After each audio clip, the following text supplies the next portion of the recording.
Hello, everyone. This is coming like about an hour before Game One of the Eastern Conference Finals. Kind of late, but I just kind of wanted to talk about what I saw on Sunday. I watched both games, and it was interesting. So Indiana comes out on top, 130 to 109. The Knicks have been dealing with injuries all season, so this was kind of like not expected, but I'd say that like this was better because if the Knicks won this game, perhaps they just get even more injured. So I think they just needed a break. And I haven't seen this take going out a lot, but Tom Thibodeau maybe needs to play his main players less if he wants to win a championship. Not like a crazy take, but what played Josh Hart played 36 minutes, DiVincenzo 41 minutes, McBride 40 minutes. Like there has to be some sort of change in his tactics because this happens to his players. I mean, Julius Randle out, Boyan. Like it's not a coincidence, I guess, if you have a lot of mileage on you throughout the year. But for the Knicks in next season, just staying healthy, I guess, is the biggest thing they can do. And they found a star in Jalen Brunson.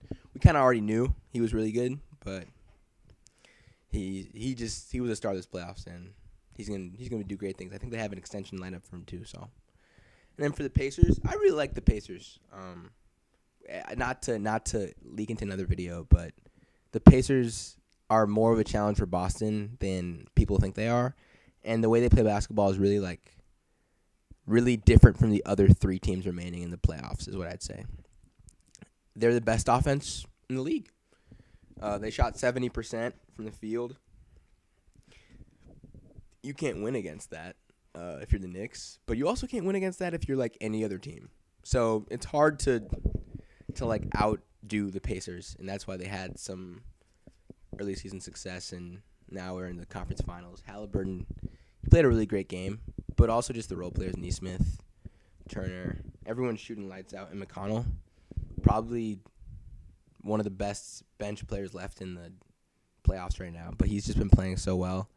A lot of like handoffs, and you can just tell it's very cut and dry with the Pacers. Their offense, when things are going great, there's two actions happening at both ends of the court.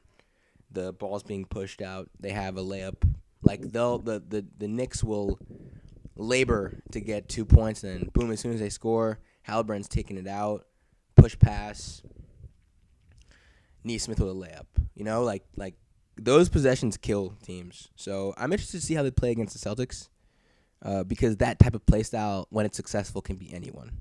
So it's not like I wouldn't have them winning the finals, but it's not like I'd say that they're not like viable. Like I'm excited to see how that play style goes against the Celtics. And then for kind of the game of the day, Nuggets Wolves. So I had Nuggets in 7.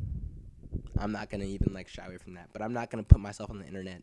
Living in Minnesota, I'm not gonna put myself on the internet choosing against the Wolves ever again. So for the next video to come out where we talk about future matchups, I'm not gonna sneak peek. I'm probably choosing the Wolves, but watching this game, watched it with my dad, and it was an interesting game.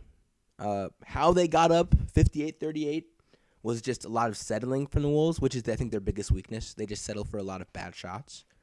But, I mean, when they aren't settling, when they're crashing the boards, when they're playing really good defense, this is what happens. They beat, although I know that the Pacers shot 70% from the field, this was probably the most impressive win of the playoffs, because Game 7 in Denver, and boom, Anthony Edwards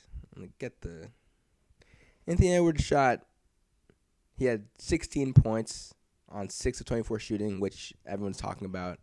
But he still played pretty good defense on Murray to the second half, even though Murray he dropped a good stat line. But in the fourth quarter, Anthony Edwards played really good defense on him, and him like being viable in both sides of the ball is going to be huge for them down the stretch of the playoffs, and it already has been huge if he can go and guard the other guard with like Luka and Kyrie. But Jokic and Murray, pretty much for the entire team, as we all know. But Porter Jr. and Gordon and Brown and KCP and Reggie Jackson, like very like the shooting numbers were really bad. They missed a lot of open shots. I think Jokic took like 10 threes. He took a lot more threes than he usually does. Yeah, he took 10 threes. He shot 2 for 10, which again, I think a great conversation we had about like as a community about make Jokic score, make Jokic score. It's not that you're making him a scorer. It's the type of scorer you're making him. Like Jokic shooting a three-pointer at the end of the possession, yes, he's a good shooter, but out of all the other things that could happen on that possession, you kind of won. And 10 three-pointers, it shows like really good defense from the Wolves. And I'm happy that Karl Anthony Towns is kind of beating the allegations of him not being able to guard bigs. The idea that he's weak, quote unquote. I mean, it was never really there, but he's grown in that aspect of his game to be a part of like a scary front court because he's guarding the best big, and then Gobert is playing safety. And I really do wonder how much Game 6 had to do with Game 7. The fact that they beat them by 45, and they were up 20. The Nuggets were up 20, and it still didn't matter. But just late in the game, it was just looking back at the last 5 minutes. Naz Reid with putback dunk, Cat with a putback dunk, and then Gobert with a fadeaway. I guess it's just a lot about effort, which is what it comes down to. Like crashing and not boxing out. It kills teams. I mean, look at how the Knicks beat the Sixers. You're not boxing out. You're not getting the boards. Your chances are over. You're not going to win the game. So that was just like really fun to watch, and they're such a fun team, the Wolves. So yeah, it was a great series for the Nuggets. I don't know what they do really.